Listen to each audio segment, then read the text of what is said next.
साथियों नमस्कार। हनी की क्लास यूट्यूब चैनल पे आप सभी का हार्दिक अभिनंदन है, स्वागत है।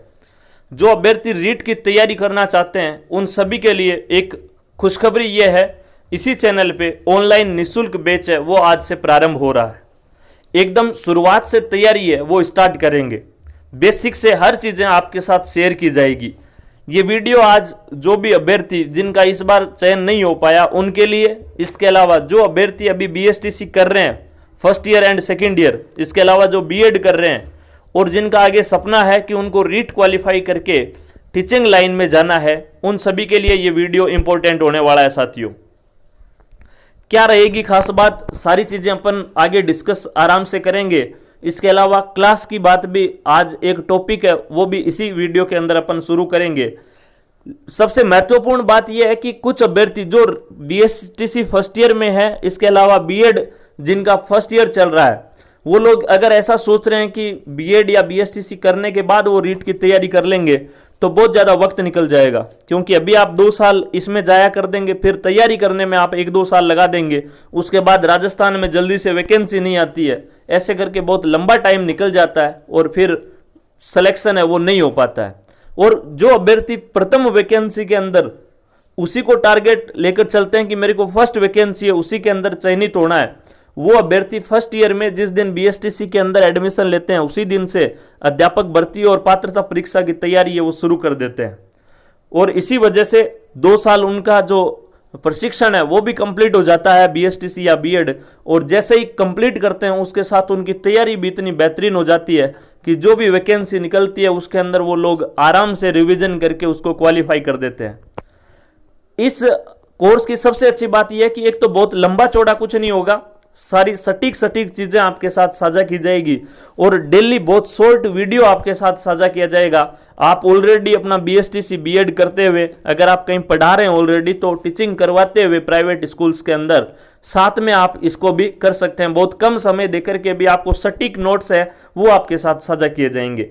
ऐसे नोट्स जिनके माध्यम से लास्ट ईयर मेरे और मेरे साथियों के 130 प्लस नंबर बने, वही नोट्स मैं आपके साथ इस वीडियो में साझा करूंगा।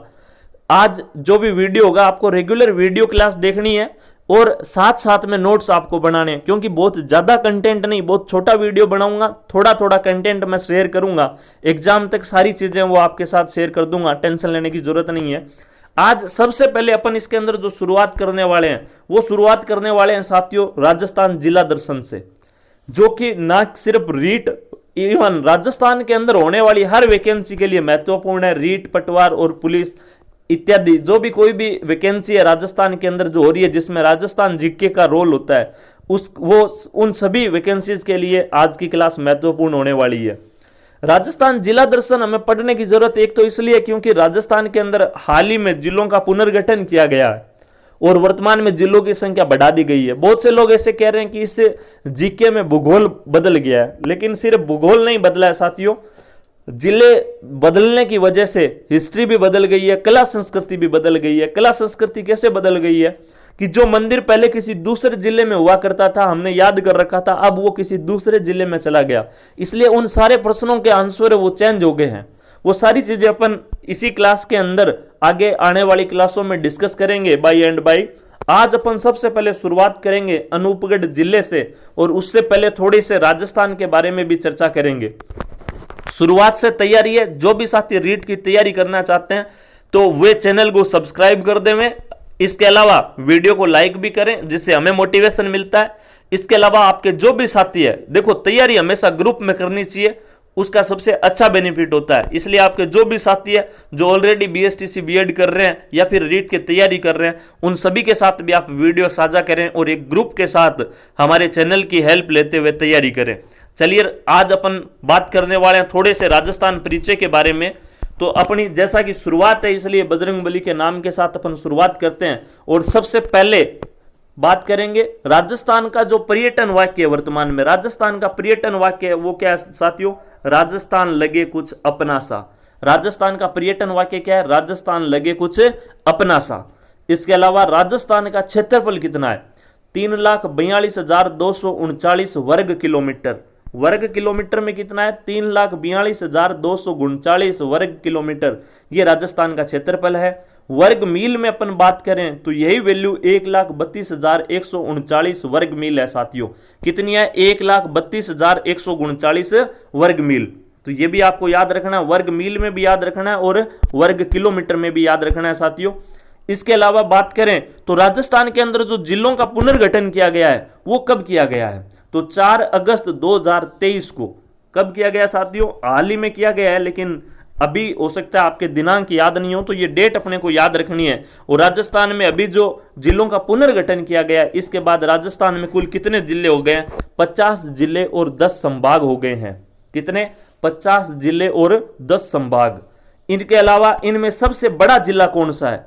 तो राजस्थान के अंदर अभी जो जितने जिले हो गए हैं उनमें सबसे बड़ा जिला कौन सा है साथियों? तो राजस्थान में अभी जो सबसे बड़ा जिला है, जो कि पहले भी था, जैसलमेर है। कौन सा है? जैसलमेर। राजस्थान में वर्तमान में सबसे बड़ा जिला जैसलमेर है। इसके अलावा सबसे छोटा जिला कौन सा है? दुद्दू। सबसे छोटा जिला कौन सा है साथियों? दुद्दू। तो दोनों के आंसर आपको अच्छे से याद रखना है। सबसे बड़ा जिला है जैसलमेर और सबसे छोटा जिला है दुद्दू।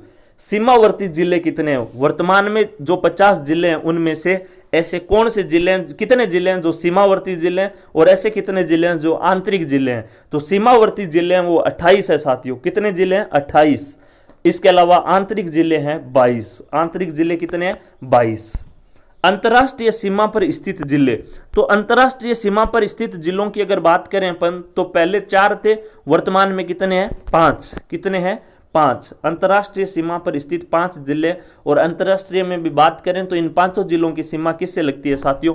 पाकिस्तान से लगती है। और ये 5 जिले कौन से हैं? श्री गंगानगर, अनूपगढ़, बीकानेर, जैसलमेर और बाड़मेर। पाकिस्तान से इनकी सीमा टच होती है। अंतर्राष्ट्रीय सीमा पर स्थित ये 5 जिले हैं। इनकी एक शॉर्ट ट्रिक अगर आप देखना चाहें तो शॉर्ट ट्रिक है ASBBJ।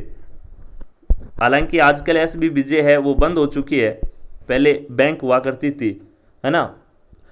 अभी इसको SBI में ही मर्ज कर दिया गया, तो अपने को तो नाम से मतलब है। तो ASBBJ। ASBBJ से कैसे याद होगा? A से अनूपगढ़, S से श्री गंगानगर, B से बीकानेर, B से बाड़मेर, J से जैसलमेर। तो ये सारे जिले हैं, 5 जिले जिनकी सीमा अंतर्राष्ट्रीय सीमा है वो टच होती है किससे? पाकिस्तान से।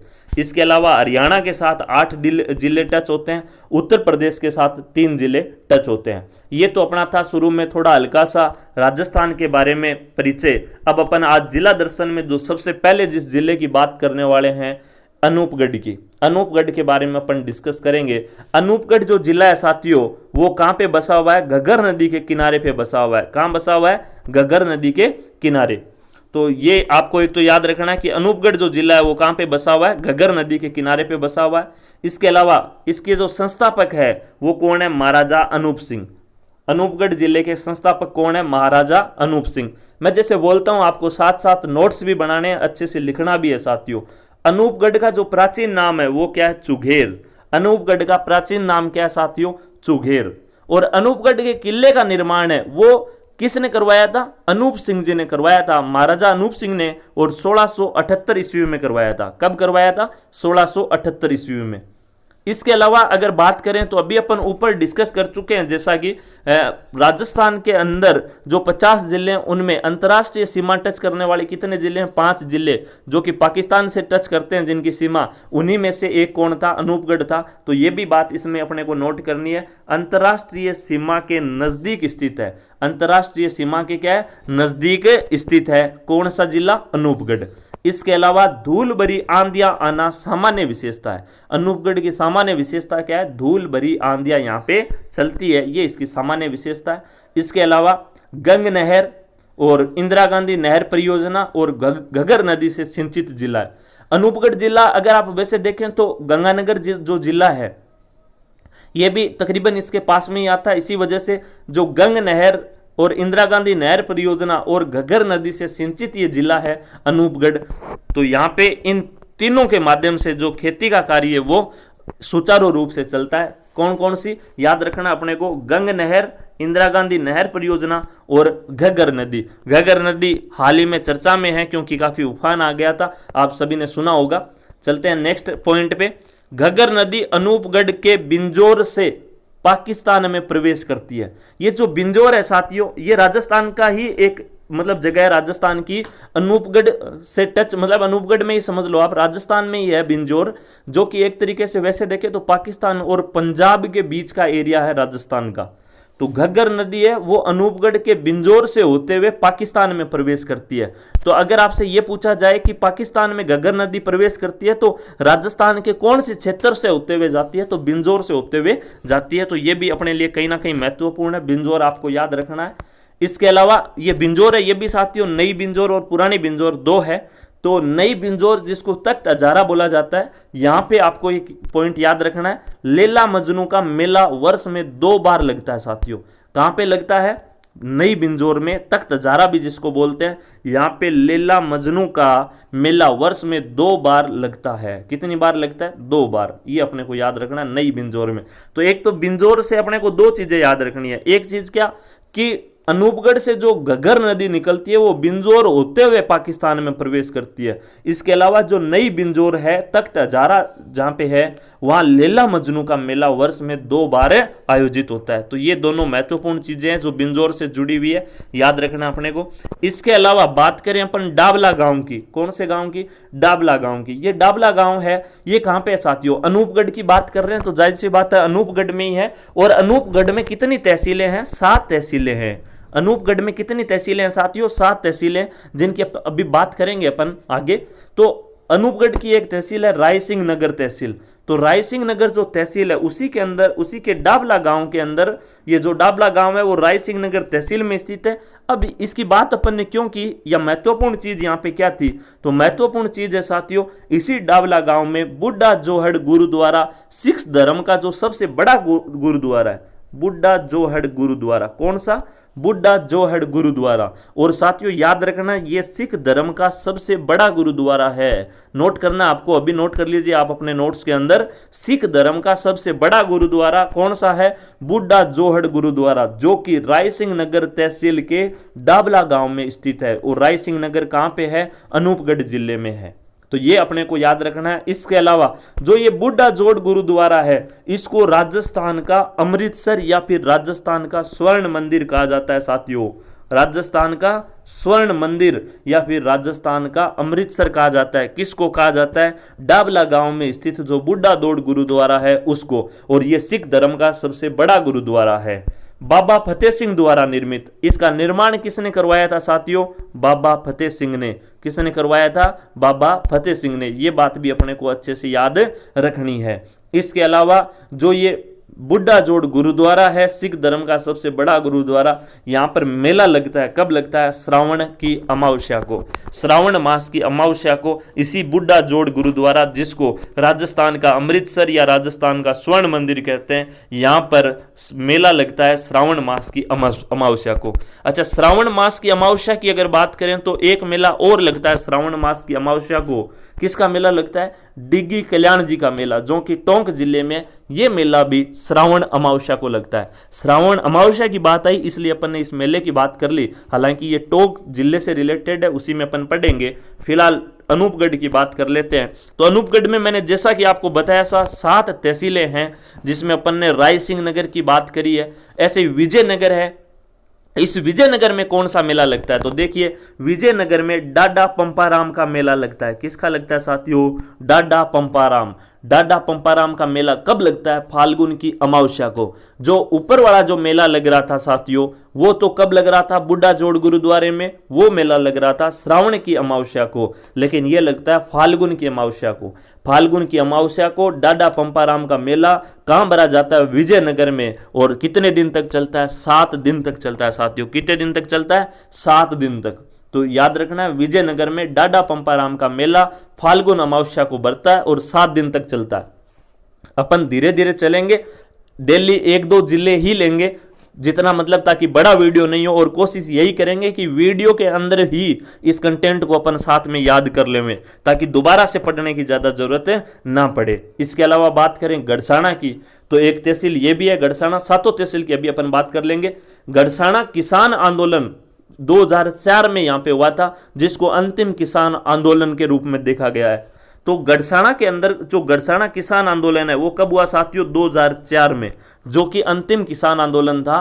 तो एक तो ये याद रखना है कि अनूपगढ़ जो जिला है उसी की तहसील गड़साना में 2004 में अंतिम किसान आंदोलन हुआ था, जिसको गड़साना किसान आंदोलन के नाम से जाना जाता है। और इसी आंदोलन के लिए गोयल व केजरीवाल जांच आयोग का गठन किया गया था।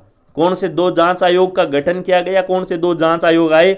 गोयल और केजरीवाल। और इसी गड़साना किसान जो आंदोलन है उसमें चंदूलाल शहीद हुआ था, ये भी आपको याद रखना है, कई बार ये क्वेश्चन पूछा गया। कौन शहीद हुआ था? चंदूलाल। तो ये चीज भी अपने को याद रखनी है। अच्छा, इस शहीद से एक चीज और, क्योंकि अपन अनूपगढ़ पढ़ रहे हैं और रायसिंह नगर से जुड़ा हुआ है, तो एक बिरबल सिंह नाम से यहाँ 1 जुलाई 1946 को शहीद हुए थे, ये भी 1-2 बार पूछा गया। तो ये रायसिंह नगर में है। हालांकि अभी अपन बात कर रहे थे वो गड़साना के किसान आंदोलन में जो शहीद हुए वो चंदूलाल है जो शहीद हुए थे, और बिरबल सिंह नाम से वो 1 जुलाई 1946 को शहीद हुए रायसिंह नगर में।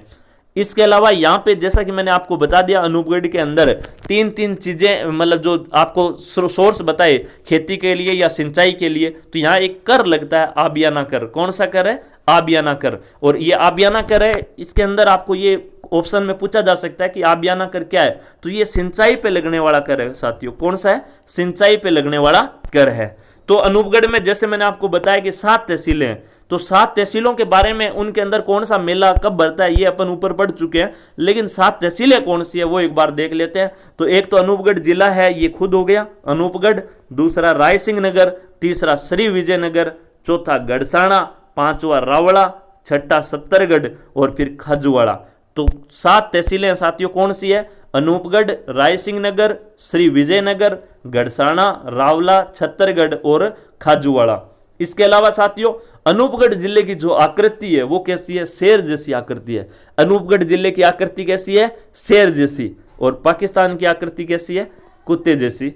खैर ये तो बात अलग हो गई। तो अनूपगढ़ जिले की आकृति फिलहाल अपने को याद रखनी है, कैसी है? शेर जैसी आकृति है। तो साथियों आज अपन ने अनूपगढ़ जिले के बारे में पढ़ा। ऐसे ही अपन जो राजस्थान का जिला दर्शन है उसमें सभी जिलों के बारे में पढ़ेंगे। और आपने अभी